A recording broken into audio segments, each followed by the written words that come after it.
Bismillahirrahmanirrahim. Assalamualaikum warahmatullahi wabarakatuh.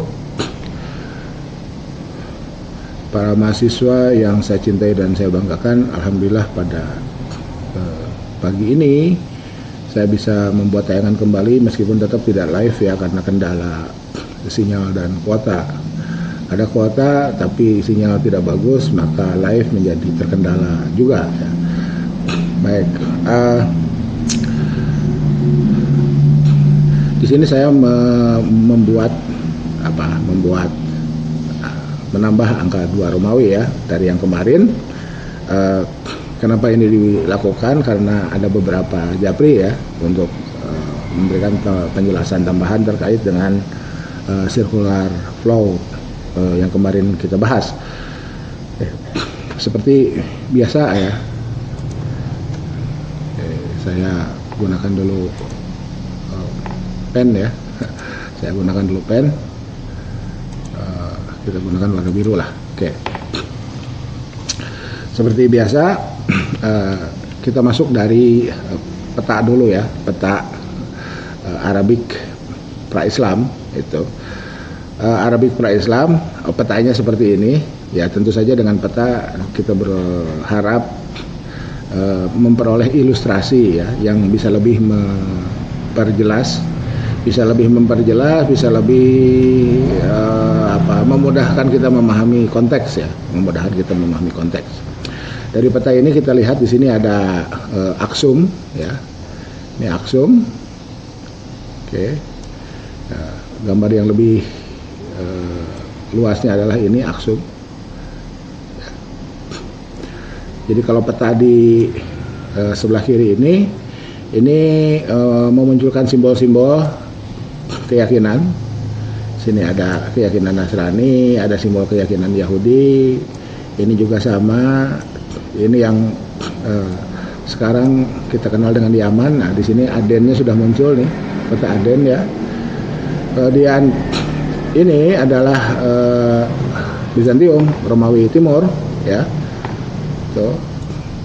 Nah, ini yang pink ke coklat-coklatan itu ya, pink ke coklat-coklatan. Ini sebetulnya ke sini ya, gitu.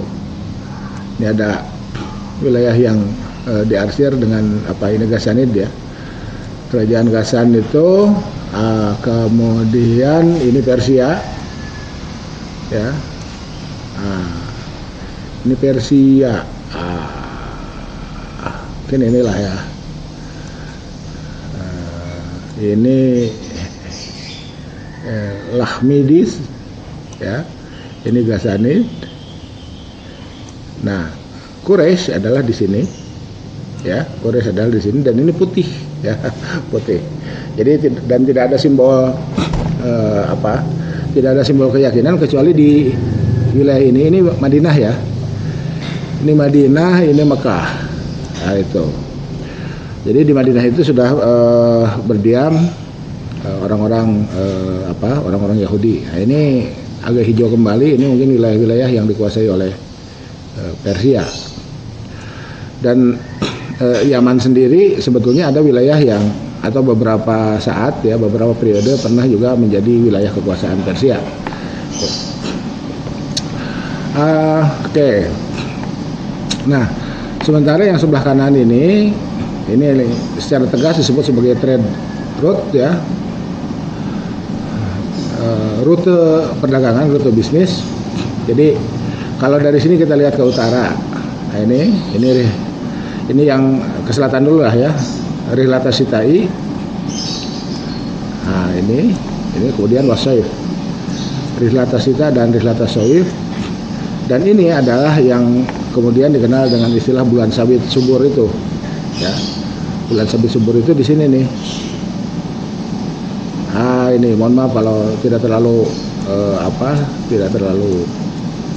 tepat ya gambarnya. Ya kurang lebih lah ya. Mungkin juga nggak begini amat lah ya. Ada yang ya mungkin kesini nih karena ini kan ada sungai Efrat dan Tigris itu ya. Oke. Ilustrasi ini menggambarkan bahwa melalui Rihlata Sita'i Wassoif, ini pernah saya sampaikan di tayangan sebelumnya, itu yang menyebabkan ekonomi Mekah, ekonomi Quraisy secara khusus ini, ya, ekonomi Quraisy secara khusus, ekonomi Mekah secara umum, karena berposisi sebagai tempat transit, maka kemudian bertumbuh, meningkat, ya. Gitu. Nah, di sini kita dapat informasi Aksum itu dengan gelar rajanya adalah Najasyi. Jadi kalau Najasyi itu untuk kerajaan Aksum, kalau Firaun itu untuk Mesir, kalau Kaisar itu untuk Romawi, ya ini. Kalau Kisra itu untuk Persia, ya. Itu seperti itu.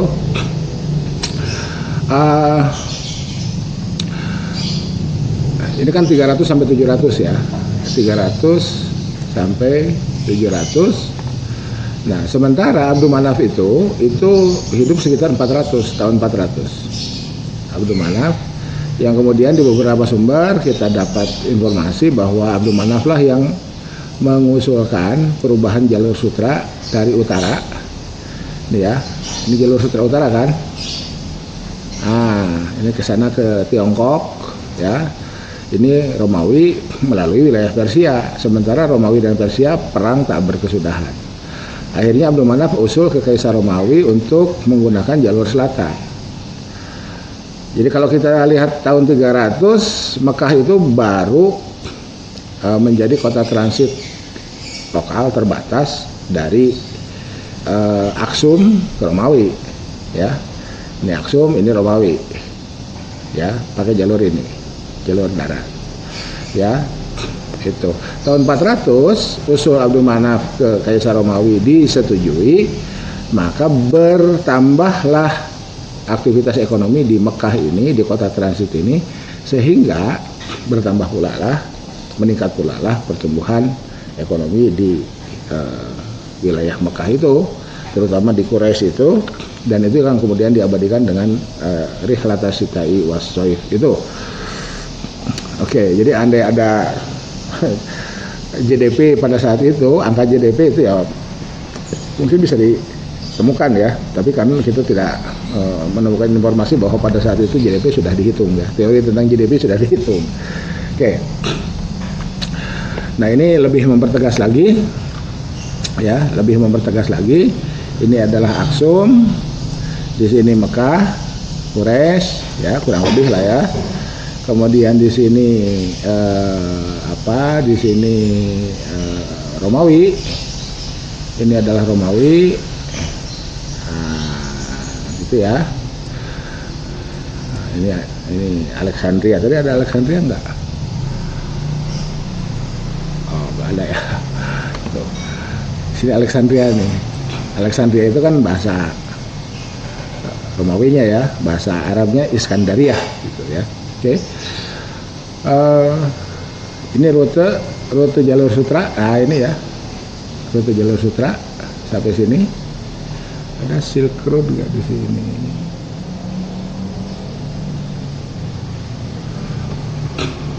Ini nih, cloud, grain, ivory, metal, precious stone, silk. Ah, ini ya, ini nih silk.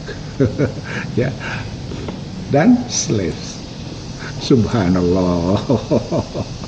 Ya, slave itu kan produk toilet. Oh ya, ya, ini bumbu ya. Oke, ini slaves ya. Tuh,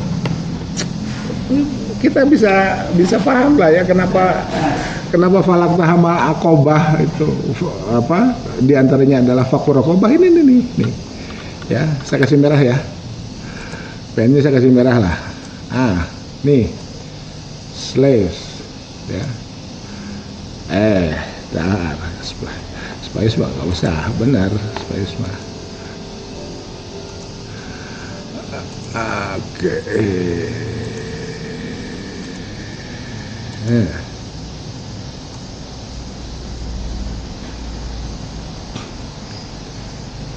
Ya, coba. Saya kasih tanda seru lah. Ini komoditi. manusia jadi komoditi. Ya, nah ini. Oke, jadi ini ilustrasi ya, ilustrasi yang menggambarkan bagaimana kondisi pada saat itu. Ya, menjelang Quran turun, ya, 1,5 abad, 10 tahun sebelum Nabi menjadi pebisnis. Sekian saat Nabi diangkat menjadi Muhammad bin Abdullah Shallallahu Alaihi Wasallam, diangkat menjadi Nabi, diangkat menjadi Rasul, membawa pesan nubuwah, membawa pesan risalah. Oke.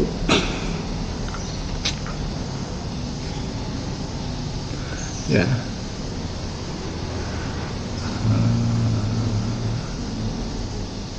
Coba ini slave-nya dari mana aja nih? Ini ya, di slave nih satu contoh ya. Nih di Arabnya sendiri. Nih di Aksumnya sendiri nih, di Aksum ada ya. Oke, ya dari gambar ini ada 3 ya, ada 3 supplier slaves, ada supply ada demand, ya, atau supply create its demand. Hukum saya mengatakan itu. Oke, nggak ada demand, nah disupply aja, nanti juga demand ada, gitu ya. Oke, dalam kondisi seperti inilah. Nah, sekarang kan kemarin tuh kita ingin menjelaskan circular flow di ekonomika. Itu kan seperti ini, ya. Circular flow di ekonomika itu kan seperti ini. Oke, saya kembalikan lagi pennya ke biru ya. Ini. Circular flow di ekonomika itu seperti ini. Jadi karena seperti ini maka diasumsikan orang dengan needs dan want-nya itu sudah punya sumber daya, mereka tinggal datang ke satu tempat yang namanya pasar untuk memperoleh produk, ya, barang dan jasa itu, good and services itu yang sudah disuplai oleh pihak produsen. Ini rumah tangga konsumen, ini rumah tangga produsen. Ya, dengan cara begitu produsen dapat uang, nah, konsumen dapat produk, gitu ya. Tuh. Nah, dari mana konsumen dapat uang untuk memperoleh produk yang dibutuhkannya? Karena ini min haitsu nizamul wujud ya. Jadi saya meminjam istilah Ibnu Arawi lah, fil waqi'nya kan bersamaan. Jadi saya jelaskan itu min haitsu nizamul wujud. Oke. Karena RTK itu berhasil menawarkan yang dimilikinya, sumber daya yang dimilikinya, labor, land, capital goods ke siapa? Ke rumah tangga produsen, yang kemudian direspon oleh rumah tangga produsen, ya, dengan mengirimkan uang. Jadi dari sini rumah tangga produsen memperoleh uang mengalir ke sini. Dari sini uang dialirkan ke pasar produk oleh rumah tangga produsen, ya, ke pasar produk oleh rumah tangga produsen, sehingga rumah tangga produsen memperoleh sumber daya yang ditawarkan oleh rumah tangga konsumen, ya. Sumber daya diperoleh, oke, untuk memproduksi produk yang kemudian nanti akan ditawarkan ke pasar produk. Pada saat yang bersamaan, konsumen membawa uang yang diperolehnya dari sini.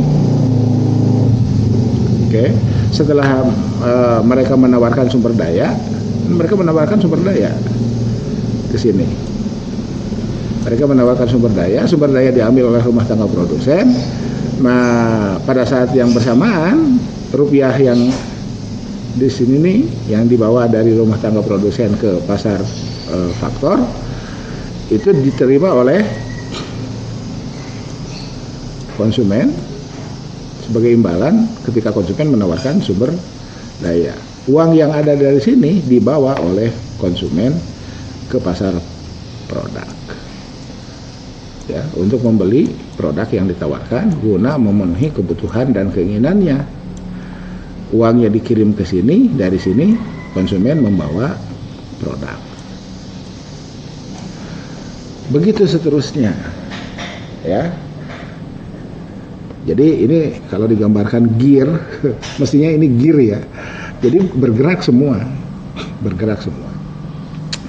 ya. Jadi kan kemarin itu kan kita bicara ini. Pertanyaannya what, how, dan for whom. Nah, ini tidak menyentuh ini.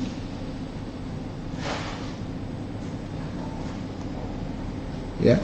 Ini karena status kemanusiaannya tercerabut, ini tidak memiliki sumber daya. Jangankan sumber daya, harapan aja. Yatim itu kan hopeless. Ya, fakir miskin oke, sumber daya. Jadi intinya gimana caranya sekarang kita mempelajari ekonomika Islam atau ekonomika syariah, menarik ini ke sini. Sehingga pada saat yang bersamaan ini juga tertarik ke sini.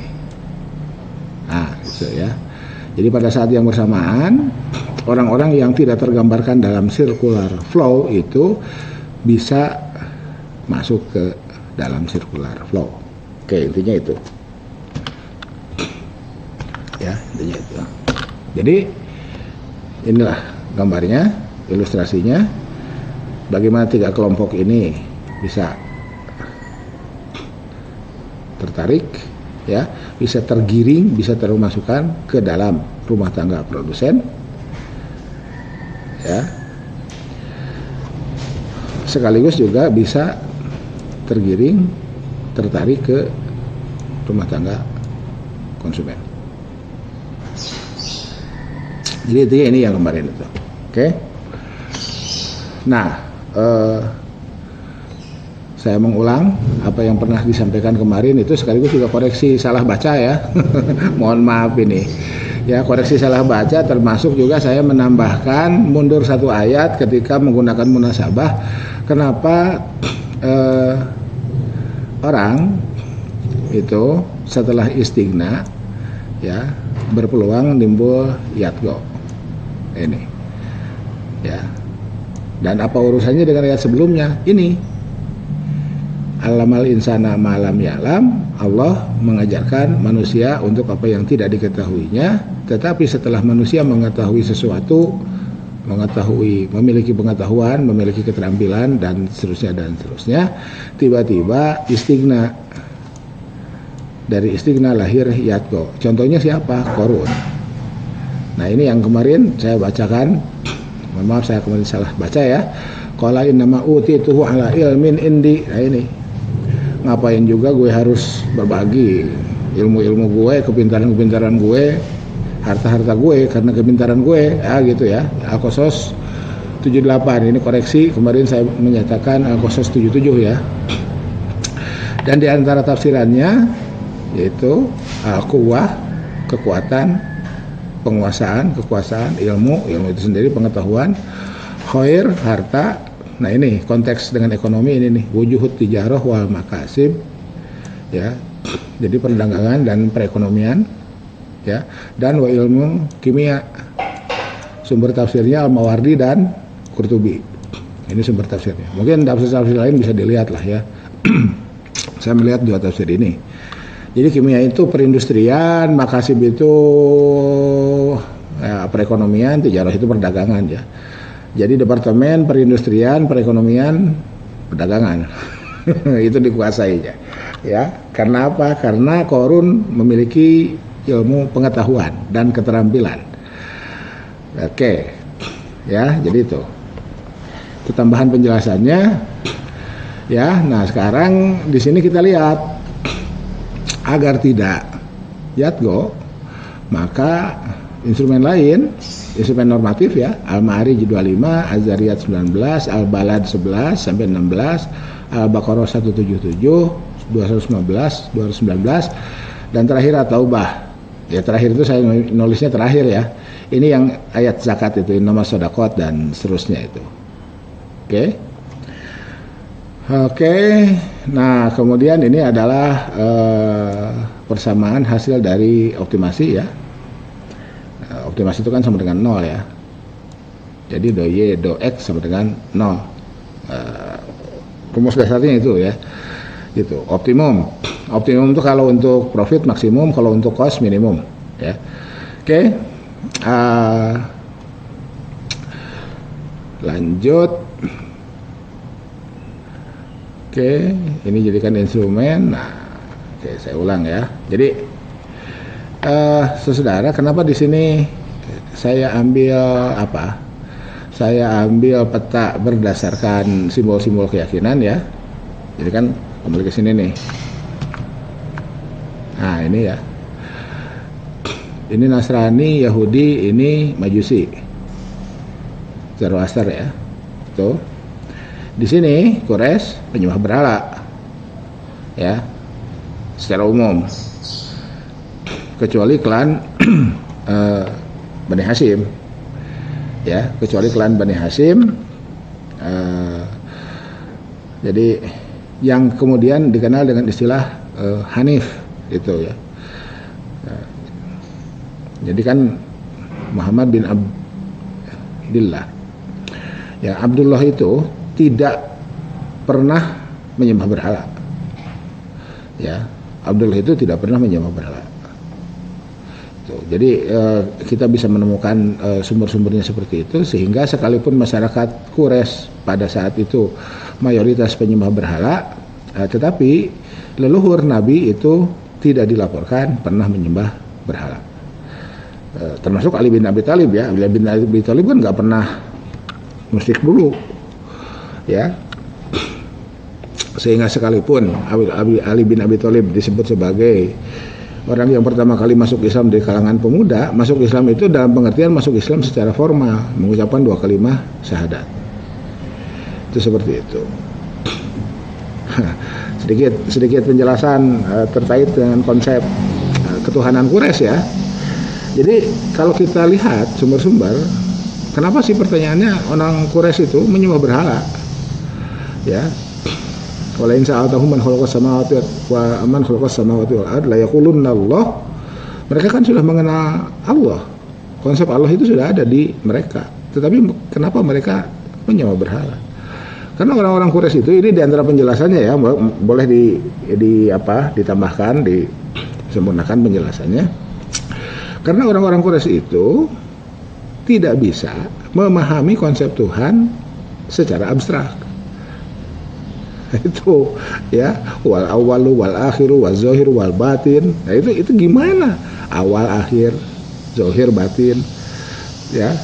Nah, itu sehingga diciptakanlah berhala. Ketika ditanya, jawaban mereka, kenapa engkau menyembah berhala? Mana ambuduhum illa liyuqarribuna ilallahi zulfa. Kami itu enggak menyembah berhala. Kami hanya berusaha mendekatkan diri ilallahi. Ya itu ya. Itu. Jadi seperti itu. Dibuatlah perantara-perantara itu seperti itu. Jadi konsep paganisme ya. Paganisme di Quraisy itu ya mungkin di tempat lain juga sama ya. Itu seperti itu. Oke. Nah, kenapa harus dijelaskan seperti itu? Karena urusan berbagi itu ada di Bible. Nah, mohon maaf ya, ada knalpot lagi. Jadi urusan berbagi itu ada di Bible. Asnafnya 4. Fakir miskin masuk di situ. Di Islam jadi 8. Jadi kalau pakai pendekatan Saruman Qoblana bolehlah ya menjelaskan itu. Baik, ini sepintas saja. Oke.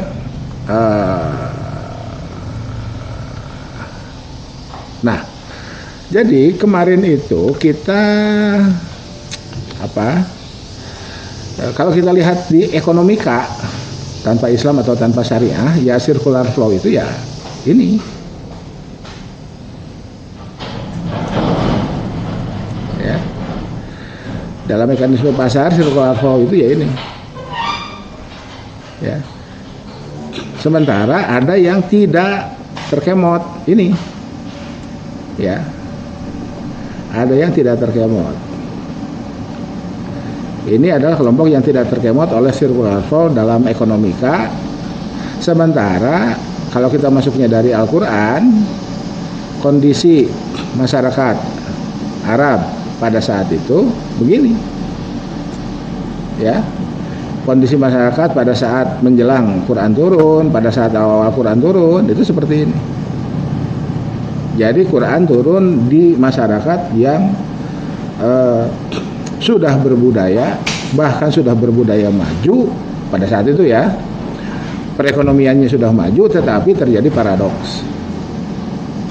Tuh. Oke. Nah, ini yang tadi saya sebutkan, ya. Al-alaq, ini al-qasasnya. Di al-alaq, setelah orang berpengetahuan masuk pada fase kemungkinan istighna yang melahirkan yatgo. Contohnya siapa? Qarun. Tuh. Agar tidak istighna yatgo, maka lihatlah ayat-ayat yang terdapat dalam Al-Ma'arij, Az-Zariyat, Al-Balad, Al-Baqarah, At-Taubah 60, ya. Nah, At-Taubah 60 ini kan ayat zakat. Sengaja saya simpan di akhir, ya. Ya bisa aja tidak di akhir, ya, tergantung. Dan ini adalah hasil optimasi, ya, hasil optimasi persamanya seperti ini. Dan inilah instrumen berbagi itu, ya. Instrumen berbagi itu untuk didistribusikan ke pihak-pihak yang ada di tiga ini, yang disimbolkan di tiga ini, ya, yang disimbolkan di tiga ini. Oke. Nah, sehingga mereka yang ditinggalkan oleh ekonomika, ketika kita menggunakan ekonomika syariah, mereka menjadi berpeluang untuk masuk ke circular law, ikut sebagai aktor, ikut sebagai pelaku, ikut sebagai orang yang terlibat, ya, dalam perekonomian. Oke. Nah, ini saya simbolkan seperti ini, ya. Jadi ketika saya simbolkan ini, nah ini, ya. Jadi ini simbol perbudakan, simbol yatim, simbol miskin. Nah, sekarang di sini hilang, masuk ke sini, ya. Ini orang miskin, ini yatim, ini budak, ada di RTP. Ini miskin, yatim, hamba, ada di RTK. Oke. Nah, ini, nah, kemarin kan saya baru sampaikan 2, ya. Jadi saya sampaikan 4, yang 4-nya punya saya. Ya, saya beruswah kepada guru-guru saya.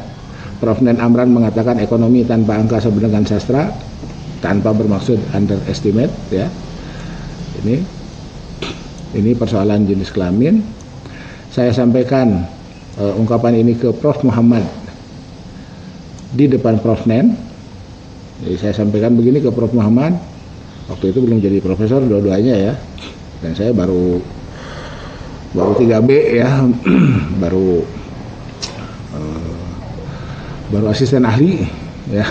Iya, baru asisten ahli pada saat itu. Pak Muhammad, ini Pak Anen itu pernah bicara ekonomi tanpa angka itu sastra. Nah, kalau dibawa ke ekonomi Islam gimana? Jadi apa itu? Itu jadi doa. Jadi kata Pak Anen, ekonomi tanpa angka itu sastra. Kata Pak Muhammad, ekonomi Islam tanpa angka itu doa. Ya, Pak Nen rahimahullah sudah mendahului kita, ya. Mudah-mudahan Allah menempatkan di tempat yang mulia. Oke. Nah, berikutnya ini promotor saya di Unpad, Prof. Tati Remi, kita menyebutnya demikian, ya, Prof. Sutiasti Sumitra Remi. Kata Prof. Tati, jika ekonomi hanya angka itu fata morgana. Jadi kalau cuman sekedar kita dapat ini tanpa penjelasan apa gitu kan, jadi ya jangan apa ya, ya nyantai aja lah dengan matematika itu. Matematika tanpa penjelasan fata morgana itu. Matematika ekonomi ya. Gitu. Nah, saya sekarang nambah. Kemarin itu saya nambah ya, beruswah kepada 3 orang guru saya ini, jika ekonomi Islam hanya angka, itu sebenarnya berhala. Ya. Tidak memberikan manfaat, tidak memberikan madarat. Iya, kalau cuma angka itu apa gitu kan. Jadi tetap harus dibuat narasi. Ya, tetap harus dibuat narasi. Tanpa narasi, angka-angka itu lah faidatalah ya. Di ekonomi ya, di ilmu lain itu biar ahli ilmu lain yang berbicara. Oke. Nah, angka-angka itu oke. Jadi kan nah, ini kan ini nih ya, ini adalah instrumen berbaginya. Ya, agar saya kesini dulu lah ya. Oke. Ini instrumen berbaginya agar orang-orang yang ada di sini bisa ke sini dan bisa ke sini. Ya. Agar orang-orang yang ada di sini nih ya, ini bisa berada di RTP dan bisa berada di RTK. So, jadi ilustrasinya ya ini ya, jika inilah ya. Oke, saya ganti dulu spidol dengan merah.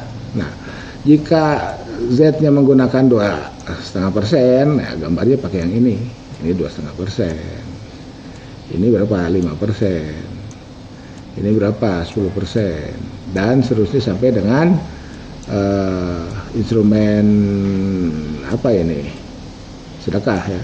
33. Wasulus kasir. Ini batas maksimum ya. Batas maksimum.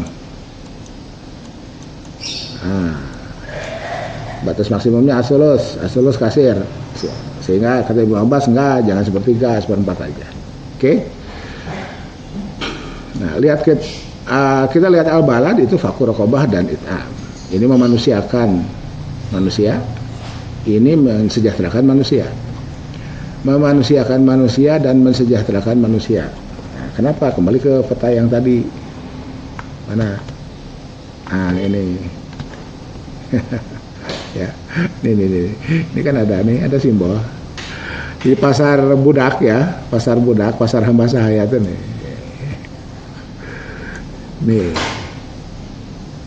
ya, ada 3 nih ya, dari sini ada 3, dari India, dari Arab sendiri, dari Afrika ya. Oke. Ya, manusia loh kan, mengerikan ya. Mengerikan. Tiba-tiba kita lihat di fikih Islam ada milkul yamin. Aduh. Ya. Padahal di al-balad sendiri ya fakur raqabah itu. Itu kan paradoks lain, ya. Itu paradoks lain. Paradoks syariah ya. Ada fakur raqabah tapi milkul yamin abadi sampai hari ini. Ya. Abadi sampai hari ini. Sampai-sampai lihatlah di web ya, nanti saya tunjukkan webnya ya. Ada yang bertanya terkait dengan ya hamba sahaya itu, karena ada orang Indonesia yang berhubungan dengan ISIS itu ya, ditawari ya. Oke, nah ini ya. Oke, sekarang kita lakukan modifikasi untuk kekinian. Nah, ini. Ya. Jadi multiprogram. Ini nih. Jadi multiprogram yang asalnya fakur raqabah dan it'am, jadi memanusiakan manusia dan mensejahterakan manusia. Sekarang menjadi program multi injeksi, ya. Multi program injeksi. Jadi berbagai program injeksi. Kenapa injeksi? Ya kemarin kan saya sudah mengatakan, ketika ditanya kenapa sebuah negara miskin, kenapa seseorang itu miskin, diagregasi menjadi sebuah negara, jawabannya karena miskin. Gimana agar tidak miskin? Yaitu diinjeksi, ya, diinjeksi. Oke. Diinjeksi gimana? Diinjeksi kan ketika pendapatan rendah maka konsumsi rendah. Ketika konsumsi rendah maka demand rendah. Ketika demand rendah maka supply rendah. Kan begitu. Ketika supply rendah, ketika demand dan supply rendah, maka produktivitas rendah. Ketika produktivitas rendah, maka pendapatan rendah. Kan gitu. Ya, jadi muter poverty traps. Ya. Gimana caranya agar terbebaskan? Injeksi, jalur itu diinjeksi. Oke. Jadi ketika kayak di sinilah kita bikin gambar ya. Ketika di sini ada lingkaran kemiskinan, ya, kenapa di sini rendah? Kita melihat rendah 1, karena ini disebabkan oleh rendah berikutnya atau rendah sebelumnya. Karena ini disebabkan oleh rendah sebelumnya. Karena ini disebabkan oleh rendah sebelumnya. Terus karena akhirnya agregat apapun rendah, gitu ya. Jadi kenapa sebuah negara miskin? Karena miskin. Gimana caranya? Injeksi dari sini nih, mulai dari yang 2,5%, kirim ke sini, yang 5% kirim ke sini, yang 10 dan sampai dengan yang 33. Ya kalau binatang nanti beda lagi ya, binatang ternak kan ada apa? Ada bintalabun, ada apa gitu ya, itunya. Ya tinggal diuangkan saja itu masuknya berapa persen itu. Satu unta itu berapa sih? 1 miliar ya? Iya. 500 juta. Saya nggak tahu harga unta berapa tuh ya. Nanti silakan diuangkan lah. Oke. Jadi caranya begitu, ya. Oke. Nah, kalau kita mengambil ini ya, karena alamal insana malam ya alam ini, karena ini adalah variabel pendidikan. Multi program injeksi di bidang pendidikannya kan begini. Ini kan makro nih, melek huruf, angka partisipasi kasar, rata-rata lama sekolah, angka partisipasi murni, investasi di bidang pendidikan, dan lain-lain. Ini makro. Mikronya kan ini bahkan individu ya, tidak mikro ya. Ini emergency exit. Orang lapar jangan suruh sekolah, kasih makan. Itu ya, setelah kasih makan baru kasih suruh sekolah. Kasih beasiswa, kasih living cost. Ya, setelah sekolah dapat pengetahuan, ya kasih pelatihan. Nggak ada sekarang pemilik ijazah itu siap kerja, yang ada siap latih, kecuali program vokasi. Program vokasi itu tidak dipastikan juga siap kerja, yang ada siap adaptasi. Nah gitu ya. Jadi vokasi itu beradaptasi, kalau non vokasi dilatih, di dalamnya ada adaptasi. Ya, siapkan juga permodalan, siapkan juga lapangan kerjanya, pasarnya, ya, termasuk juga ketika terjadi market failure, ya. Market failure itu kan penjelasan intinya begini: pasar tidak bisa mensejahterakan seluruh masyarakat. Ya, di kutub yang satunya lagi government failure, itu ya. Jadi kan pasar itu ditentukan oleh siapa? Apakah oleh pasar itu sendiri, free, bebas, atau oleh pemerintah? Ya, contoh Nabi. Ya, ketika Nabi diminta untuk menentukan harga pasar, Nabi tidak mau, biar Tuhan yang menentukan. Tapi ketika pasokan gandum langka, ini ada di bukunya Pak Adi Warman, Nabi langsung memutuskan impor dari Mesir. Pasukan gandum langka, harga melejit, melesat, naik. Nabi segera buka keran impor dari Mesir, impor gandum, sehingga harga kembali normal. Itu ada di bukunya Pak Adi Warman Karim. Oke, ya. Tuh. Nah, ini. Jadi yang 3 ini. Ya. Nah ini ya, jadi ini saya tarik ke sini ya, di 3 ini saya tarik ke sini dan ke sini nih, kita lihat. Nah ini ya. Jadi ini hamba, ya, ini hamba, yang ini yatim, yang ini miskin, fakir miskin, ini fakir miskin, ini juga sama, ya. Ini hamba, ilustrasi aja, ini yatim, ini fakir miskin. Jadi pada saat yang bersamaan dia berada dalam circular flow, ya. Emang bisa, memang begitu. Makanya ketika dijelaskan satu-satu itu min haisu nizamu wujud, wakinya bersamaan. Saya hari ini membuat tayangan, itu kan sedang menawarkan produk. Hari ini saya minum, saat ini saya minum, saya kan sedang mengkonsumsi produk. Itu ya. Oke, lanjut. Oke.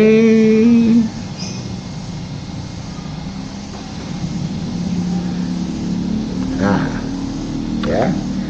Sekarang kita lihat ini ilustrasi ya. Ilustrasi fakir, miskin, yatim, budak. Fakir, miskin, yatim, budak. Ketika kita ganti. Ini RTP. Nah, ini ilustrasinya saya rubah lah, ya. Ilustrasinya saya rubah dengan pebisnis berunta. Ya. Ya di RTP-nya, di RTK-nya ya saya rubah lah ya. Ini dengan rumah-rumah layak huni. Nah, itu ya. Rumah-rumah layak huni ini etnografik aja. Ini etnografik. Ini rumah gaya Timur Tengah. Ada pohon kurmanya, ini rumah gaya Timur Tengah, ada pohon kurmanya, ini juga sama, ya. Ya ini mestinya ada kudanya juga lah ya, unta dan kuda. Tetapi kan mudharabah itu, karavan itu, bawa dagangannya pakai unta, kudanya ditunggangi oleh pebisnisnya, nah gitu ya. Oke. Nah ini saya tarik ke kekinian ya. Kekinian. Memang di Arab sekarang begini rumahnya, ya ada yang iya, ada yang enggak lah. Ini kan simbol aja. Model itu kan reduksi dari realitas. Ya, ini RTK. Ini contoh RTK, contoh RTK, contoh RTK ya. Ini contoh RTP-nya. Nah, karena kita belajarnya dari Quran, dari hadis, kita baca surat Hud ayat 61. Ya, huwa ansa'akum minal ardi wasta'marakum fiha. Maka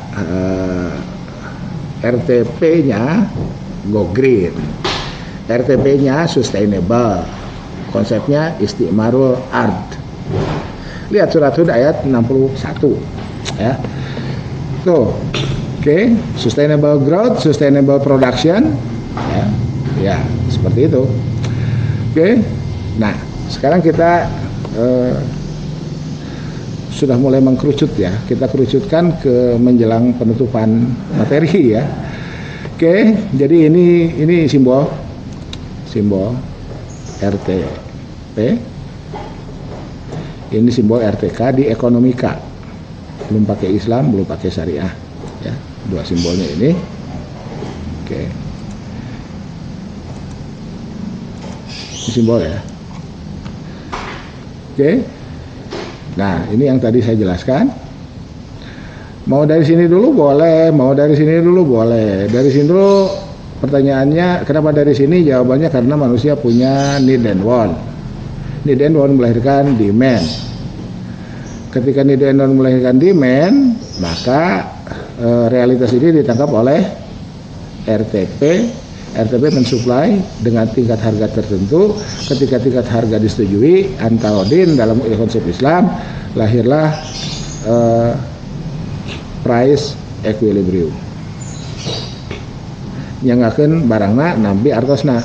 Saya serahkan barangnya, saya terima uangnya. Itu ijab qabul dalam mazhab Syafi'i lama itu harus diucapkan. Nah, itu ya. Oke. Ketika uang ini kan demand itu kan bawa uang, tapi kan uangnya saya gambarkan di sini. Ketika sudah terjadi transaksi, uangnya muncul dibawa oleh RTP ke sini. dipakai untuk membayar faktor-faktor produksi yang ditawarkan oleh RTK.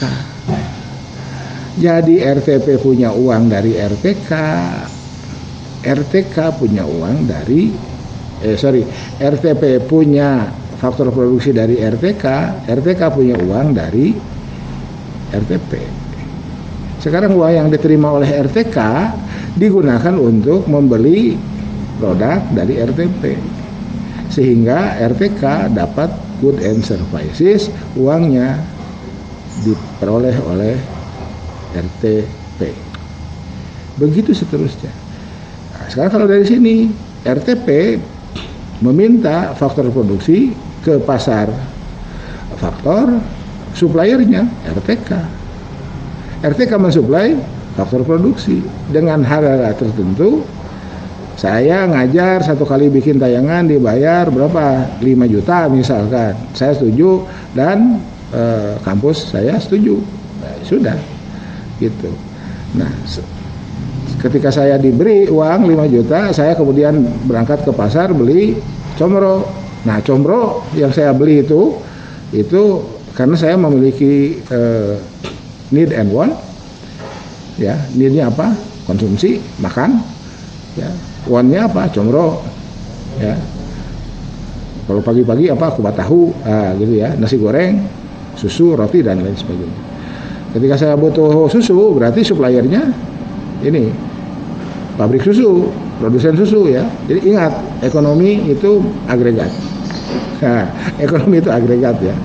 Jadi sejumlah orang yang butuh susu maka akan disuplai oleh sejumlah perusahaan yang memproduksi susu. Sejumlah orang yang butuh combro maka akan disuplai oleh sebuah jumlah perusahaan yang memproduksi combro dan seterusnya. Inilah ekonomika. Ekonomika syariah di mana? Ini semua tidak terkemot. Ini saya ulang yang tadi ya. Ini semua tidak terkemot oleh ekonomika. Itu tadi yang sedikit disinggung terkait dengan kegagalan pasar. Pasar tidak bisa mensejahterakan masyarakat secara keseluruhan. Ada masyarakat-masyarakat tertentu yang tertinggal oleh pasar. Dan ini berlangsung sejak manusia ada. Mereka bisa bertahan hidup karena belas kasihan. Okay? Jadi what, how, and for whom ini tidak ke sini.